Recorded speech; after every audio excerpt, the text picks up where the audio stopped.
Students, home science विषय के इस YouTube चैनल पर सभी का स्वागत है और आशा करते हैं आप सभी स्वस्थ होंगे। आज का यह जो वीडियो है, इस वीडियो में हम अध्ययन कर रहे हैं ब्लड ग्रुप अर्थात रक्त समूह। तो रक्त समूह क्या होते हैं, कितने प्रकार के होते हैं, उसका हम विस्तार से अध्ययन आज के इस वीडियो में करेंगे। यह जो रक्त समूह और ब्लड ग्रुप का जो टॉपिक है, यह टॉपिक जो ब्लड कॉम्पोजिशन का जो चैप्टर चल रहा है, पिछले 4 वीडियो जो ब्लड कॉम्पोजिशन में बनाए गए हैं, उसी के कॉन्टिन्यूशन में यह उसका 5वां वीडियो है।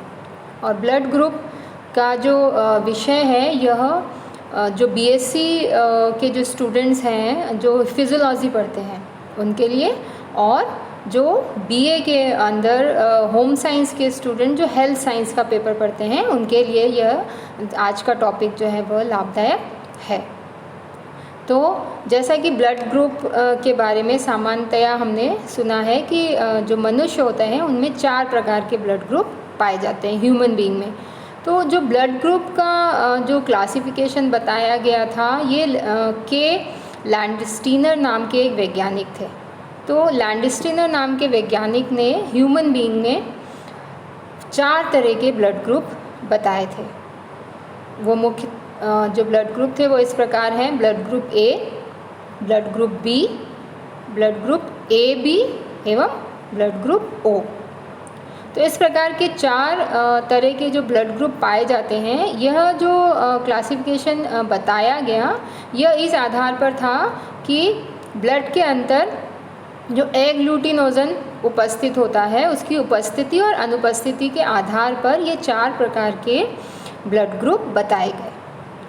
तो इनमें भी जो ओ ब्लड ग्रुप होता है, उस ओ ब्लड ग्रुप को छोड़कर अन्य जो ए, बी और ए बी समूह होते हैं, उनमें एंटीजन पाया जाता है, लेकिन ओ में नहीं पाया जाता। तो इस प्रकार से जो ओ ब्लड ग्रुप होता है उसकी कुछ विशेषताएं होती हैं। इसी तरह से ए, बी और ए बी जो ब्लड ग्रुप है, उनकी कुछ विशेषताएं होती हैं। इसे हम आगे एक चित्र द्वारा, एक टेबल के द्वारा इसको हम समझते हैं। यह जो टेबल बताई गई है, इसमें यह बताया गया है कि रक्त समूह जो 4 प्रकार के होते हैं, ए, बी, ए बी और ओ, ये रक्त समूह वाले जो व्यक्ति हैं, वे किस रक्त समूह वाले व्यक्ति को रक्त दे सकते हैं और किस रक्त समूह वाले व्यक्ति से रक्त ले सकते हैं, क्योंकि कोई भी व्यक्ति किसी भी अन्य व्यक्ति से रक्त का जो ट्रांसफ्यूशन है वह नहीं कर सकता। अब आप जैसा कि यहाँ तालिका में देख रहे हैं, रक्त समूह ए की जब बात की जाती है, तो रक्त समूह ए वाला जो व्यक्ति है वह ए और बी, रक्त समूह ए एवं बी को रक्त दे सकता है, और जब लेने की स्थिति आती है तो वह ए और ओ जो रक्त समूह वाला व्यक्ति है, उससे वह रक्त ले सकता है। इसी प्रकार से जब रक्त समूह बी वाला जो व्यक्ति है, वह बी और रक्त समूह ए बी वाले व्यक्ति को रक्त का हस्तांतरण कर सकता है, और जब लेना की बारी आती है तो रक्त समूह बी वाला जो व्यक्ति है वो केवल बी और ओ से रक्त को ले सकता है। इसी प्रकार आगे बढ़ते हुए ए बी ब्लड ग्रुप वाला जो व्यक्ति है, वह केवल ए बी को ही दे सकता है। जो ए बी ब्लड ग्रुप वाला व्यक्ति है, केवल वो एक ही ब्लड ग्रुप ए बी वाले व्यक्ति को अपना ब्लड दे सकता है, और ए बी जो समूह है उसमें ये विशेषता है कि वह ए बी, ए बी और रक्त समूह ओ, चारों प्रकार के जो ब्लड ग्रुप वाले व्यक्ति से वो रक्त ले सकता है। तो इस कारण जो रक्त समूह ए बी वाला व्यक्ति है, उसे यूनिवर्सल रिसेप्टर बोला जाता है, सर्वग्राही बोला जाता है, क्योंकि वह चारों जो रक्त वर्ग बताए गए हैं उन व्यक्तियों से रक्त को ले सकता है, इसलिए वह सर्वग्राही होता है। इसके बाद बात करते हैं रक्त समूह ओ की। तो जो रक्त समूह ओ वाला व्यक्ति है, वह रक्त समूह ए बी, ए बी और ओ को रक्त दे सकता है, और लेने में वो सिर्फ O से रक्त ले सकता है। जिसका ब्लड ग्रुप O है उसी से वो रक्त ले सकता है। तो इस प्रकार जो O ब्लड ग्रुप वाला व्यक्ति होता है यह यूनिवर्सल डोनर होता है, सर्वदाता होता है। यह सभी रक्त समूह वाले जो व्यक्ति हैं AB, A, B और O चारों को रक्त दे सकता है। तो इस प्रकार जो रक्त के 4 समूह बताए गए हैं उसमें जो AB है वो तो यूनिवर्सल रिसेप्टर होता है, सर्वग्राही होता है, और O जो है O वर्ग रक्त वर्ग वाला व्यक्ति यूनिवर्सल डोनर होता है, सर्व दाता होता है, वो सभी को रक्त दे सकता है। तो इस प्रकार के ये 4 रक्त समूह बताए गए हैं। इसी के साथ रक्त में RH फैक्टर के बारे में भी बताया गया है।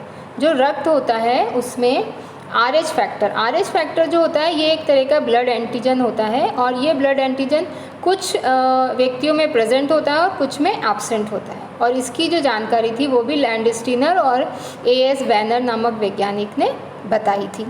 तो अब ये जो RH फैक्टर है, तो यदि व्यक्ति के ब्लड में RH फैक्टर प्रेजेंट है तो वह बोला जाएगा RH पॉजिटिव, और इसी के विपरीत यदि व्यक्ति जिसमें RH फैक्टर एब्सेंट है तो वह होता है RH नेगेटिव।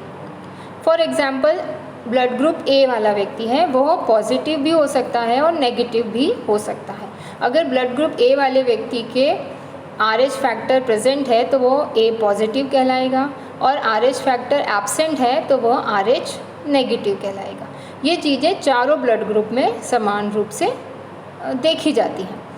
तो जिन व्यक्तियों में RH फैक्टर प्रेजेंट है वह RH पॉजिटिव कहलाते हैं, और जिनमें RH फैक्टर एब्सेंट है वे RH नेगेटिव कहलाते हैं। इसमें जो महत्वपूर्ण भूमिका होती है RH फैक्टर की, इसको ध्यान रखना इसलिए भी अत्यंत आवश्यक होता है कि यदि एक RH पॉजिटिव व्यक्ति का ब्लड RH नेगेटिव व्यक्ति के शरीर में ट्रांसफ्यूशन अगर उसका कर दिया जाए, ब्लड को हस्तांतरित कर दिया जाए, तो व्यक्ति के मृत्यु होने के चांसेस होते हैं। ऐसा इसलिए होता है कि जब RH पॉजिटिव व्यक्ति का रक्त, फॉर एग्जांपल इसको हम उदाहरण से समझते हैं कि A ब्लड ग्रुप वाला व्यक्ति है, उसका RH फैक्टर पॉजिटिव है, और उसे एक A RH फैक्टर नेगेटिव वाले व्यक्ति को अगर उसने अपना ब्लड उसको दिया है, तो इससे क्या होता है, RH जो पॉजिटिव फैक्टर है वो नेगेटिव फैक्टर के साथ जब रिएक्ट करता है तो हीमोलाइसिस की प्रोसेस बॉडी में स्टार्ट हो जाती है, जिससे रक्त का थक्का बनेगा शरीर के अंदर और व्यक्ति की मृत्यु होने की संभावनाएं जो हैं वो बढ़ जाती है। तो इस प्रकार से ब्लड ग्रुप के साथ साथ RH फैक्टर की जानकारी होना भी अत्यंत ही आवश्यक है, और RH फैक्टर की प्रेजेंस है तो ब्लड ग्रुप पॉजिटिव आएंगे, जैसे A positive, P positive, AB positive और O पॉजिटिव। और RH फैक्टर अगर एब्सेंट है तो वो ब्लड ग्रुप कहलाएंगे A negative, B negative, AB negative और O नेगेटिव। तो इस प्रकार आज जो हमने अध्ययन किया कि ब्लड ग्रुप क्या होते हैं, कितने प्रकार के हैं, और RH फैक्टर का क्या इम्पोर्टेंस होता है।